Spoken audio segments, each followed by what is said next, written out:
ఎందుకనంటే ఈ యువతకు పెద్దపీట వేయాల్సినటువంటి అవసరం అయితే ఉన్నది. అన్ని రాజకీయ పార్టీలు బీఆర్ఎస్, బీజేపీ, కాంగ్రెస్ అన్ని రాజకీయ పార్టీలు వేయాల్సిన అవసరం ఉన్నది. ఇది మీరు దయచేసి దీన్ని గమనించుకోవాలి. ఎందుకు అనంటే మీకు ఈ యువకులేమో ఈ కండువాలు కట్టాలి, బ్యానర్లు కట్టాలి, ఈ రౌండ్ బ్యానర్లు కట్టాలంటే యువకులు కావాలి, కండువాలు తీసుకురావాలంటే యువకులు కావాలి, కాన్వాయిలలో తిరగాలంటే యువకులు కావాలి, మీ చెప్పులు మోయడానికి కూడా యువకులు కావాలి, మీకు జేజేలు కొట్టడానికి యువకులు కావాలి.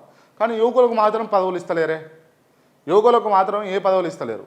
నేను ఒక విషయం అడుగుతా ఉన్నా.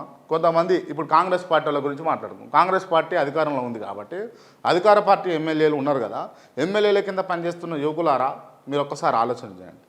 మా పెళ్ళికి రండి, మా అన్న పెళ్ళికి రండి, మా తమ్ముని పెళ్ళికి రండి, లేకపోతే మా బ్రదరు, మా ఫ్రెండ్ పెళ్ళికి వచ్చిపోతారు, రైట్?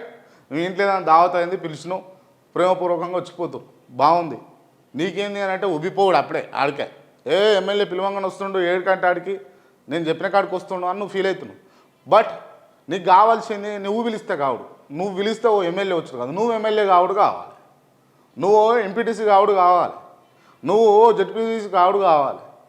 పిలితొత్తుండు గాడికైనా సంఘాలు గుద్దుకుంటే సరిపోదు కదా. ఒకసారి ఆలోచన చేయండి.